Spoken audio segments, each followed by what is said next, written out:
Yo les gars, salut tout le monde, c'est Romy, le brief, on est le 20 décembre, on fait le tour des marchés, à tout de suite.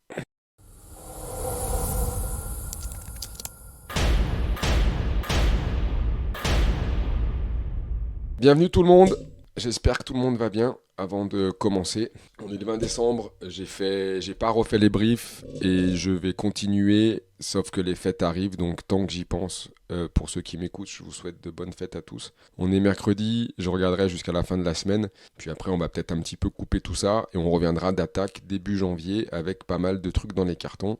Pour commencer, comme tous les jours, on est sur le Nikkei, on est sur l'indice japonais, on le met en daily. Je regardais là parce que j'ai pris une petite position et ce sauvage, comme à son habitude, j'ai envie de dire, nous fait des dingueries en termes de volat et c'est cool en fait. C'est pour ça que j'essaye de me former entre guillemets à comprendre de plus en plus ce putain de Nikkei, même si c'est un peu chiant parce qu'on est vraiment décalé avec le Japon, donc on est toujours un peu à contre-coup. Et quand nous on se réveille le matin, eux ils ont tradé la journée, ils ont mis des tartes, et ça va être le cas aujourd'hui pour vous faire voir. Mais il y a une volate. Si nous on veut faire de l'argent, il faut qu'il y ait un décalage de cours qui se crée. On n'a pas le choix. Et pour qu'un décalage de cours se crée, il faut qu'il y ait des acteurs de marché, il faut qu'il y ait de la volatilité. Et c'est cette capture de volatilité-là qui permet de créer de la performance, en fait. Et il faut un juste milieu entre un truc trop péchu et un truc qui dort. Tout l'intérêt, c'est d'aller là où il y a de la volate, là où on peut arriver à créer ce delta, en fait, d'achat ou de vente. Si ça bouge pas, on est obligé d'augmenter les leviers, on est dans l'attente, et c'est là qu'on rentre dans des espèces de... Ça vient activer des biais psychologiques qui sont super chiants à gérer. Et c'est pas tout le temps vrai pour le Nikkei, mais c'est vrai que lui et le Do, ils ont une telle profondeur de points que tout de suite, en termes de points, ça devient intéressant de les trader. Par contre, ça vient comme systématiquement dans tout ce qu'on fait avec une contrepartie qu'il faut comprendre. Et la contrepartie qu'il faut comprendre avec ces indices-là, c'est qu'ils sont violents. Donc si tu te mets une gifle, elle te fait plus mal. Du coup, il faut intégrer le sizing, c'est ça le plus chiant. Tu peux pas rentrer en position à compte à fond égaux, entre guillemets. Tu peux pas rentrer aussi fort dans le Nikkei que tu rentrerais dans le DAX ou encore plus dans le CAC par exemple, parce que justement il a peut-être pas cette volatilité là et en nombre de points tu rentres plus fort simplement parce que le nombre de points est plus petit. Donc vu que nous on veut créer un écart, alors on raisonne en pourcentage.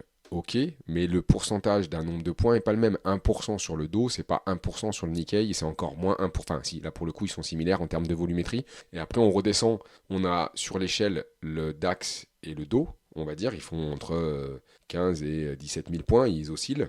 Et donc ça c'est plutôt cool, c'est un juste milieu. Et en dessous, moi j'y vais moins, il y a le S&P qui est vraiment à 4000 points et le CAC qui est au milieu. Et à la fin, vous me direz, c'est juste une histoire d'appréciation de comment vous voulez le faire, puisqu'on peut combler ce défaut de nombre de points en augmentant la valeur du point, en augmentant le levier qu'on va mettre dedans, et tout ça, il faut le comprendre. C'était pas l'idée de ce matin, c'était la petite digression, j'en fais un peu, mais j'arrive pas à pas en faire en fait. Broup, allez, on est parti sur ce Nikkei. Alors là, on le met, ça c'est le CFD, donc il cote en permanence. Hier, j'ai fait une petite vente, on devait être par là. Non, pas du tout, je dis n'importe quoi. Hier, j'ai vendu là, j'ai pris cette petite descente, j'ai pris un TP1, je me suis fait stopper ABE, tip top. On remonte, j'ai retenté ma chance ici, donc je suis encore à la vente. Là, on est sur le CFD et on voit que sur le cash, cette bande de sourds, voilà ce que je voulais vous dire, c'est que on se réveille, nous on est là, enfin, ils coupent hier, on est là, et là ils se réveillent ce matin et ils ont coté toute la journée en fait. Eux, ils ont refermé en fait, ils ont déjà fait cette journée. Donc on a une belle journée de hausse, mais on rallie des niveaux qui, pour le coup, ont fonctionné à plusieurs reprises. Donc on n'a pas du tout la certitude que ça va encore marcher, mais au moins ça vaut le coup de le tenter parce qu'on est dans la zone. Et nous, ce qu'on cherche, c'est une convergence de zones. Et arriver sur cette zone, le plus compliqué dans tout ce bordel, c'est d'arriver à être patient. C'est simplement d'attendre ta zone. Et c'est pour ça que c'est plutôt intelligent et intéressant d'avoir plusieurs, de suivre, alors pas trop non plus, mais d'avoir plusieurs indices, notamment le Nikkei. Ce qui est intéressant, c'est que il ne faut pas avoir des corrélations, mais c'est quand même rare que les indices européens, ils sont quand même vachement drivés par les US. Et lui un peu moins. Donc je vais essayer de trouver d'autres indices aussi. Il faut que je m'occupe pas du tout du FTSE. En Europe, il y a le FTSE en Angleterre, l'IBEX en Espagne. Il y en a un en Suisse aussi, c'est le SMI. Il y en a un peu partout, il y en a en Italie, je sais pas comment il s'appelle, je me rappelle plus, mais il y en a en Belgique, enfin tous les États et toutes les boîtes en fait ont leur indice et on va juste sur ceux qui ont le plus de pêche parce que plus tu descends, plus tu t'en fais chier ou pas, mais c'est pas si vrai, mais tu peux pas tous les connaître et tu peux pas tous les traiter. Le problème qu'il y a, c'est que c'est pas rare qu'ils s'arroupillent aux US, ça va roupiller quand même un peu en Europe. C'est pas une vérité absolue, mais vu que nous, il faut qu'on trouve des endroits, des endroits, ça ne veut rien dire. Il faut qu'on trouve des sous-jacents qui vont pouvoir avoir de la volatilité à des moments différents. On n'a pas vraiment intérêt à aller vers des corrélations, parce que si tout le monde roupille, bon ben toi t'es comme un con, tu peux pas. Du coup, il y a les matières premières qui m'intéressent aussi. Voilà, c'est comme ça qu'on se retrouve à aller le pétrole hier qui est dans des positions qui sont pas si mal que ça, et on essaye de trouver. Puis après il y a toutes les cryptos et tout le bordel. Là, on se concentre sur les indices, mais la réalité, l'idée derrière ça, c'est pas d'inventer un mouvement qui n'existe pas parce que tu t'emmerdes, c'est d'attendre qu'il arrive. Et pendant qu'il arrive et que toi, ça sert à rien d'être tout le temps en position. Et au moment où tu arrives sur tes zones, tu viens trouver tes setups.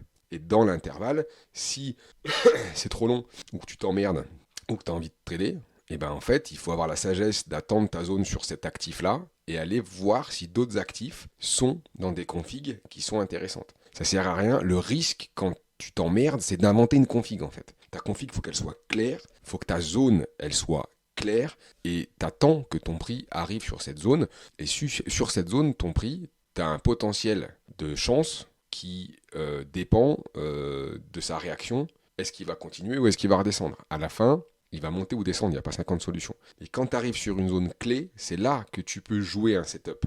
Le gros problème qu'il y a, et ce qu'on fait tous, c'est qu'on essaye de jouer des setups dans des endroits où ça n'a pas lieu d'être. Et un setup au milieu de nulle part, ça s'appelle de la merde. Il n'y a pas d'autre solution. Ton setup, il a une validité, il a une proportion de chance d'exister dans un endroit prédéfini. Ça veut dire que le truc marche là. En dessous et au-dessus, tu te le mets où je pense. Parce qu'en fait, il sert plus à rien ton truc. Et le gros risque, il est là. C'est pour ça que je prends le temps et que je fais le Japon quand même, parce que là, au moment où, bon, il s'avère que le DAX, pardon, il a entamé un ralentissement de sa hausse. Donc on est dans une config qui est un peu plus intéressante. Mais les US, ils sont encore comme ça. Bon, ben là, le Japon, il est dans une config où il a rebondi, c'est plus clair. Son putain de range, il est, je trouve, plus clair. Pardon, on est là. Et si je verrouille ce truc, c'est pas du tout ça que je voulais faire, c'était verrouiller ça. On voit ici que à plusieurs reprises, ça a marché. Et on part juste du principe que ça peut fonctionner encore cette fois-ci. Du coup, on vient se positionner parce que là, on est en weekly, on passe en daily. On est sur le cash, donc là il est fermé. C'est pour ça qu'il y a autant de trous de cotation. C'est une dinguerie ce truc. Enfin, de trous de cotation, je m'entends, il y a des gaps. Ce putain d'indice, gap de ouf. Je pense que c'est vraiment parce que les Japonais, ils sont dans leur putain de coin de la planète. Là-bas, là, ils sont décalés en gros avec tout le monde, les types. Donc la session asiate, elle est jamais trop à cheval sur une autre session en fait. Du coup, il y a eux et les Australiens. Putain ils sont alignés grosso modo. Ce qui fait que, vu que pas mal de monde traite quand même le Nikkei, parce que les Japonais, c'est un gros truc, c'est solide. Surtout en ce moment, il y a pas mal de choses qui font que le Japon redevient attractif. Donc il y a de la volate sur cet indice-là, parce que parce que cette zone-là, en fait, avec tout ce qui se passe avec nous, l'Occident, l'OTAN, on parle jamais du Japon, en fait. Le Japon, ils sont pas avec les Noachi, ils sont pas avec trop, ils sont avec nous, mais du coup, a priori, le fait que les Allemands se retrouvent emmerdés dans une récession au niveau énergétique, avec les problèmes avec la guerre en Russie, machin, les choix qu'ils ont fait d'enlever complètement tout le nucléaire, de se retrouver avec une énergie qui coûte la peau des couilles et tout, ils sont dans des difficultés de production. Et en fait, il n'y a pas 50 000 endroits sur la planète où les mecs sont complètement pinés et aussi carrés que des putains d'Allemands. Et en fait, ces putains de Japonais, c'est les mêmes, dans le principe. J'ai pas dit qu'ils ont culturellement de multiples différences, mais tu sais qu'en termes de qualité et de faculté simplement à faire les choses bien et de façon carrée, bah c'est vrai que l'industrie japonaise, tu prends des Toyota, gros, ça marche, en fait, parce que les Japonais, c'est des gros niqués, c'est carré, c'est machin, ça fonctionne, c'est propre, leur truc, c'est quali, quoi. Et sous cet aspect-là, ils ont quand même une certaine ressemblance avec la façon qu'ont les Allemands de faire leurs affaires. Et c'est pour ça que l'industrie allemande, elle est reconnue pour être fiable et qualitative, et l'industrie japonaise aussi. Et du coup, avec les politiques monétaires qui sont complètement différentes, avec le fait que nous, on ait monté les taux, les Japonais l'ont toujours pas fait. En fait, c'est pas la démographie, tout. Il y a plein de choses qui font et qui sont vachement complexes, en fin de compte, mais qui s'alignent, pour le coup, on va dire, en faveur du Japon, lorsque pour l'Allemagne, ça devient un peu plus compliqué. Donc voilà, c'est pour ça que, en tout cas de ce que j'en ai compris, il y a une traction sur l'indice japonais. Mais pour autant, ce que je dis, c'est particulier parce qu'en fait, là, le Nikkei a pas pété d'ATH, alors que le DAX les a rompus et a fait un nouveau plus haut pour l'année 2023. Les mecs se payent le luxe dans le contexte dans lequel on est de se dire, bah, en fait, nous, on continue à grimper. C'est notamment induit par le fait que les boîtes qui composent le DAX sont loin de faire la totalité de leurs affaires et de leurs chiffres d'affaires dans l'Europe ou aux US. C'est des boîtes qui sont internationales. Du coup, il y a des pays dans le monde qui ont une grosse traction et ils en profitent aussi. Ce qui fait que c'est complètement plausible d'avoir un indice qui touche des nouveaux plus hauts dans un contexte économique du pays qui, lui, est plus compliqué. Parce que du coup, en fait, il dépend pas que de. C'est pas parce qu'il est coté en Allemagne que le truc, que la boîte derrière vend qu'en Allemagne ou en Europe. Après, sur 2024, avec les problèmes énergétiques et tout, les marges et tout le reste, et ainsi de suite, c'est pas impossible qu'en Allemagne ça continue à merder, mais que ces boîtes-là, elles sont délocalisées, délocalisables, elles ont des unités de production ailleurs et tout, ce qui fait qu'elles sont à la fin pas tant impactées que ça par les problématiques qu'il y a sur le sol où elles sont cotées en fait. C'est un peu le paradoxe. Là, tu prends en France, c'est un peu compliqué ces derniers temps, on peut pas dire que ce soit la panacée chez nous, et tu prends une boîte comme Schneider Electric, les mecs, pas qu'ils s'en branlent, mais ils fabriquent pas beaucoup en France et ils ont des marchés partout. Donc à la fin, ils sont cotés à Paris, mais leur résultat dépend absolument pas de Paris. LVMH, c'est pareil. C'est pour ça que les mecs sont sur des plus hauts, parce qu'en fait, eux, leur clientèle, elle est en Asie, elle est en Russie, elle est aux Émirats, les machins. Et ces mecs-là, ils ont encore du pétrole. Qu'on le veuille ou non, les Russes, ils ont une progression en termes de PIB. Enfin, tu vois, notamment grâce à l'industrie de la guerre, malheureusement. Mais en tout cas, ils sont pas si mal en point que ce qu'on veut le dire. Donc voilà, tout ça fait que ça participe de ces histoires de corrélation, décorrélation, et c'est pour ça qu'il ne faut pas se buter par rapport à la narrative qu'il y a chez nous. Il faut comprendre une narrative qui est un peu plus large, parce que si tu te butes, c'est des erreurs que j'ai pu beaucoup faire moi, me buter sur une narrative qui est chez nous, et prendre de la hauteur et comprendre que cette narrative-là, elle n'est pas obligatoirement la même partout dans le monde. Méga parenthèse fermée, on se le tente, ça nous met une belle bougie verte, mais on arrive sur zone, et jusqu'à présent, cette zone-là, elle a fait le boulot de renvoyer les cours un peu plus bas, donc on le retente, les petits loups, on le retente. Qu'est-ce qu'on a après ? Le HSI, encore une fois, c'est pour avoir une idée, mais pourquoi je suis sur ce truc-là ? Qu'est-ce qu'il me fait ? Ok, tac. Bon, le HSI, on est là, et c'est pas celui-là que je voulais. Tac. Où est-ce qu'on est ? Ça va le faire. Ok, ok. Je trouve qu'il est plus lisible comme ça. Bon, là on a le HSI en daily, le CFD. On voit que lui il se met une rouge. Donc, enfin voilà, il y a pas de. C'est pour prendre la température encore une fois, parce que corréler les deux ça n'a foutument aucun sens. C'est pas du tout les mêmes économies. Et juste parce qu'ils ont les yeux bridés, nous on se dit que c'est les mêmes, mais pas du tout. Zai. Après les US, bon bah les US, plus difficile à rentrer sur ce marché parce qu'il n'a pas de pause et on a l'impression d'être face au DAX il y a 15 jours, 3 semaines. C'est ce que je disais, il y a un petit peu de décalage et ils ont pété leur dernier ATH. On était là, en disant ici, là, on aurait dû acheter, je le confesse et je ne l'ai pas fait. On aurait dû le faire. Avec des 6, c'est facile, mais voilà, les ATH tendaient la main. Les bras, ils ont tellement bien tendu les bras qu'ils ont pété les ATH et on sent qu'il y a encore du bouillon, on est sur la fin de l'année, les mecs sont super chauds. Du coup, moi j'arrive pas à acheter ces niveaux, j'achetais pas là, à tort, je vais pas acheter là, parce que là du coup ce coup-ci, faut être plus que schizophrène, j'y arriverai pas. Donc on va pas le faire, mais on n'a pas de signaux de vente non plus. Du coup, c'est pas que je me désintéresse des US pour l'instant, c'est qu'ils sont tout droit, ils donnent aucune info de calage au niveau de cette tendance de ouf. Donc tant qu'on n'a pas de signe, comme sur le DAX, on va aller le voir plus loin, que la tendance commence à caler et qu'on peut aller chercher une respiration de marché dans un premier temps, puis on verra après si une tendance de fond s'inverse, mais on n'y est pas, il y a des étapes avant tout ça.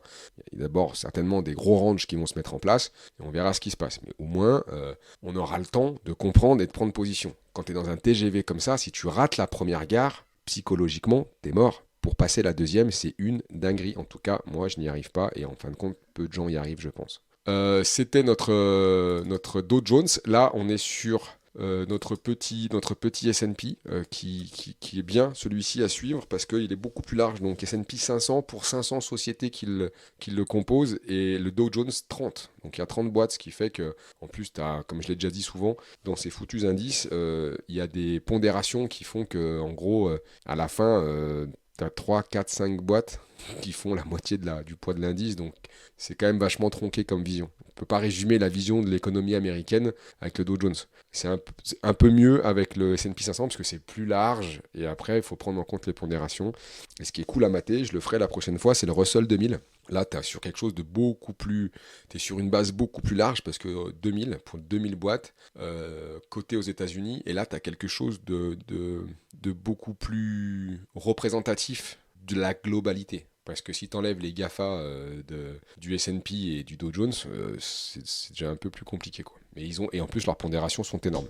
Ok les loups, pas grand chose d'autre à dire sur ce foutu S&P 500, mis à part que lui n'a pas rallié ses ATH encore, contrairement au Dow Jones, mais qu'il est dans une config très très similaire et qu'on n'est pas à l'abri, parce que si lui il pousse jusqu'aux ATH, ça laisse de la place au dos pour monter aussi un petit peu, beaucoup, passionnément, on n'en sait rien. En tout cas, le patron des 3 indices n'a pas rallié ses ATH, à se mettre dans un coin de la tête. Parce que là, on est sur le... Allez, bouge.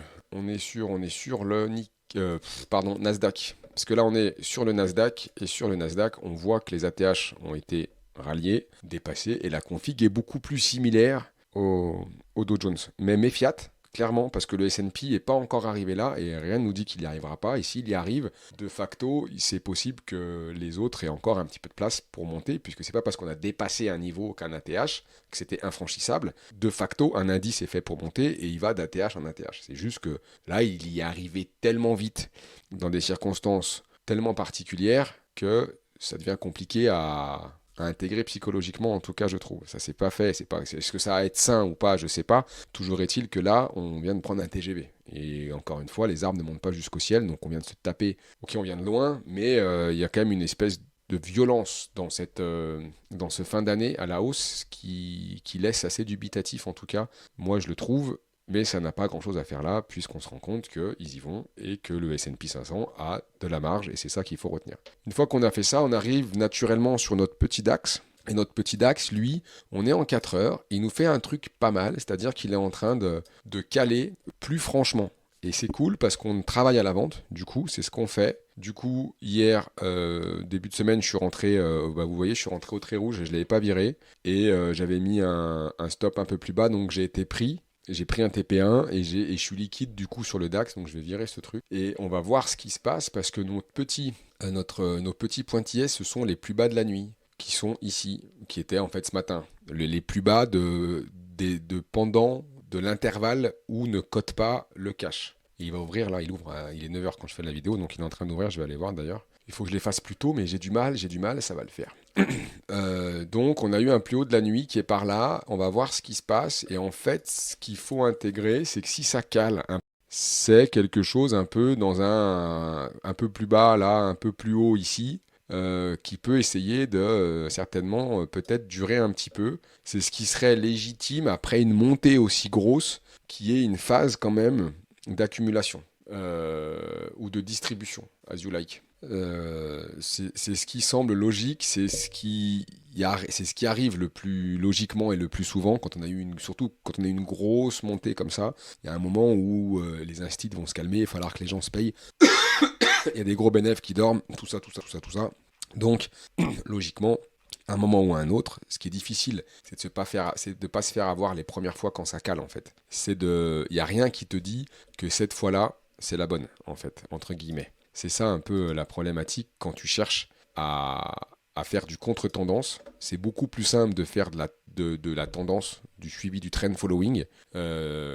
Sauf que là, on n'est pas arrivé, pour moi, trop violent. Je ne suis pas arrivé à monter dans le train. C'est un peu bête, hein, j'avoue, mais c'est pas si simple, quoi. Du coup, ce putain de trend following, on n'y est pas encore, parce que là, l'idée, c'est qu'on se retrouve dans un range. De toute façon, soit tu es en tendance, soit tu es à plat. Il y a une tendance qui monte, une tendance qui descend, ou à plat, en fait, en range. Il n'y a pas 50 configs de marché, quoi.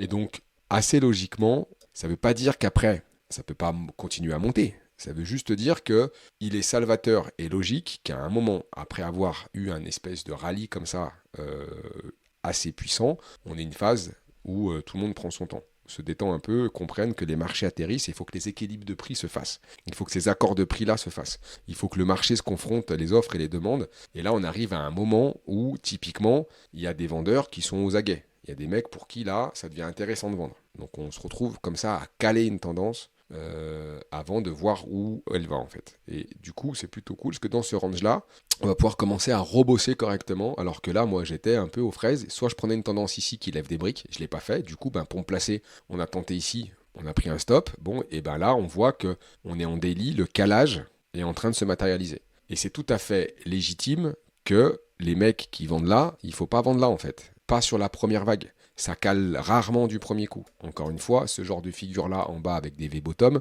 ça arrive, la preuve en est, il y en a, ça peut être super violent, mais quand même, il y a des chances pour que ça distribue un peu plus quand même. Donc on va partir du principe qu'on n'en sait rien, mais que ça peut continuer à sortir après un moment de range ou redescendre. Là, vous me direz, t'es gentil mec, mais tu nous as rien appris. Donc après, il y a des techniques, en tout cas moi, je le fais comme ça, qui permettent de rentrer à la vente ici, prendre un TP1 ici, laisser courir un solde, parce que t'es pas à la brique, t'en sais rien, ça peut repartir vite, tu vois, ça peut être violent dans l'absolu, hein, ça l'est même souvent.